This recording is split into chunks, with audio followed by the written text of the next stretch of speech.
இன்றைக்கி வந்து பார்த்தோம்னா வந்து ஒரு மினி விலாக் தான் வந்து பார்க்க போகிறேன். ஸோ காலையில் என்கிட்ட ஆஃபீஸ் வந்து நான் கிளம்புறேன், தங்கச்சி வந்து காலேஜ் கிளம்புறேன்.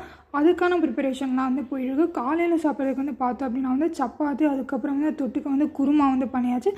எனக்கு வந்து மதியானம் ஆஃபீஸ்லேயே வந்து லஞ்ச் வந்து கொடுக்குறேன்னு சொன்னாங்க. அதனால் வந்து நான் கொண்டு போகல. சரின்னு சொல்லிவிட்டு பேக் எல்லாத்தையுமே வந்து பேக் பண்ணிவிட்டு கிளம்பியாச்சு. ஸோ இது வந்து எங்களோட புது வீடு. இந்த புது வீட்டுக்கு வந்து 1 வீக் தான் ஆச்சு. ஸோ அதுதான் வந்து நான் விலாக் போட்டேன். அதுக்கப்புறம் வந்து பார்த்தோம்னா வந்து ஈவினிங்கும் வந்து ஆஃபீஸ் விட்டு வந்தேன். ஸோ ஆஃபீஸ் விட்டு வந்தோடனே வந்து சரியான பசி. ஏதாச்சும் சாப்பிட்றதுக்கு இருக்கான்னு பார்த்தா ஃப்ரிட்ஜெலாம் வந்து ஓப்பன் பண்ணி பார்த்தா பட் வந்து எதுவுமே இல்லை. அதுக்கப்புறம் வந்து காஃபி. ஸோ காஃபி கொண்டாலே ஒன்றும் இல்லை. சரின்னு சொல்லிவிட்டு காஃபி வச்சுட்டேன். ஃப்ரிட்ஜில் ஒன்றும் இல்லாதங்காட்டி என்ன இருந்துச்சுன்னா வீட்டில் வந்து சிப்ஸ் இருந்துச்சு. சரின்னு சொல்லிவிட்டு அந்த சிப்ஸை வந்து சாப்பிட்டேன். அதுக்கப்புறம் வந்து பார்த்தோம் அப்படின்னா வந்து அம்மான்ட்டு சாமி விளக்கு பற்ற வச்சு கும்பிட்டு இருந்தாங்க. சாமி எல்லாமே கும்பிட்டு அதுக்கப்புறம் வந்து நைட்டு வந்து ஏதாச்சும் சமையல் செய்யலாம் அப்படின்னு சொல்லிட்டு அம்மாவுக்கு வந்து ஹெல்ப் பண்ண போயிட்டேன்.